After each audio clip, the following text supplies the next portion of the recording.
Hi guys, நான் இப்போ வந்து ப்ளவுஸை முடித்ததுக்கப்புறம் பார்த்திங்கன்னா இந்த மாதிரி இந்த பார்டரில் வந்து மீதியாச்சு கிளாத்து, எக்ஸ்ட்ரா கிளாத் மீதி ஆனதில் சின்ன ஒரு பேட்டர்ன் மாதிரி நான் போட்டிருக்கேன். ஸோ வந்து ஸ்கொயராக கட் பண்ணி அதே சென்டரில் வச்சுருக்கேன், பேக் சென்டரில் வச்சுருக்கேன்.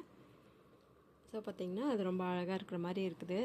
இது வந்து எனக்கு ரெகுலர் கஸ்டமர் அவங்க, அதனால் அவங்களுக்கு வந்து நான் இது பண்ணி கொடுக்கணுன்னு எனக்கும் தோணுச்சு. சரி ஓகேன்னு இது பண்ணியிருக்கேன். ஸோ இதுக்கு நான் பைசாலாம் ஆட் பண்ண மாட்டேன், ப்ளவுஸோட காசு தான். ஸோ அந்த மாதிரி சின்ன சின்ன வேலையெல்லாம் நீங்கள் பண்ணி கொடுத்தீங்கன்னா அவங்களுக்கு ஒரு சந்தோஷமாக இருக்கும், நம்ம மேலே ஒரு தனி மரியாதை வரும். ஸோ வந்து ரெண்டாவது பார்த்திங்கன்னா, நம்ம உண்மையாலுமே பேட்டர்ன் அவங்க கேட்டு நம்ம போட்டு கொடுக்கும்போது நம்ம பைசா சொன்னாலும் இவங்க வந்து அதிகமாக கேட்க மாட்டாங்க, அவங்களுக்கு வந்து திருப்தியாக இருக்கும். இந்த மாதிரி சின்ன சின்ன வேலையெல்லாம் நம்ம பண்ணி கொடுக்கும்போது ரொம்ப திருப்தியாக இருக்கும். ஸோ ஒரு கஸ்டமர் வந்து நம்மளை விட்டு போகாமல் இருப்பாங்க. 4 பேர்கிட்ட கூட நம்ம சொல்லுவாங்க, இங்கே போனீங்கன்னா நல்லா பண்ணி தருவாங்க அப்படின்னு சொல்லுவாங்க. அதனால் நம்ம இந்த மாதிரி ஒரு சின்ன சின்ன வேலையெல்லாம் பண்ணி கொடுக்கலாம். நீங்களும் இந்த மாதிரி பார்டர் இருந்ததுன்னா வேஸ்ட் பண்ணாமல் பண்ணி கொடுங்க, ட்ரை பண்ணி பாருங்கள்.